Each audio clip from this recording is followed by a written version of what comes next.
Syederalun sebanyak 156 siswa perwakilan dari seluruh Madrasah Aliyah Kemenak Biren pada Sabtu 8 Juli 2023 mengikuti kompetisi sains madrasah di ruang laboratorium komputer MAN 3 Biren atau MAN Gelumpang 2 Pesangan Biren. Penanggung jawab kegiatan KSM Anis selaku PLH Kemenak Biren mengatakan bahwa KSM diikuti oleh 156 siswa perwakilan dari seluruh MA di Biren.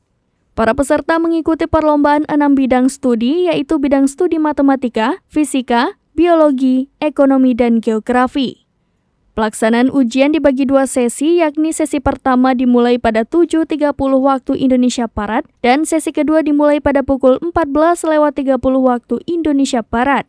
Setelah selesai jenjang MA pada Minggu 9 Juli 2023, para siswa jenjang MTS akan mengikuti lomba serupa. Jumlah siswa MTS yang akan mengikuti KSM sebanyak 128 siswa. Bidang studi yang dilombakan yaitu matematika, IPA, dan IPS. Sedangkan pada Senin 10 Juli 2023, lomba KSM bagi siswa jenjang Madrasah Ibtidaiyah, siswa MI berjumlah 164 orang mengikuti lomba bidang studi matematika dan IPA. Para juara pertama dan kedua masing-masing bidang studi dari jenjang pendidikan nantinya akan berlanjut mengikuti KSM tingkat provinsi, meraih juara tingkat provinsi hingga menjadi perwakilan ke tingkat nasional.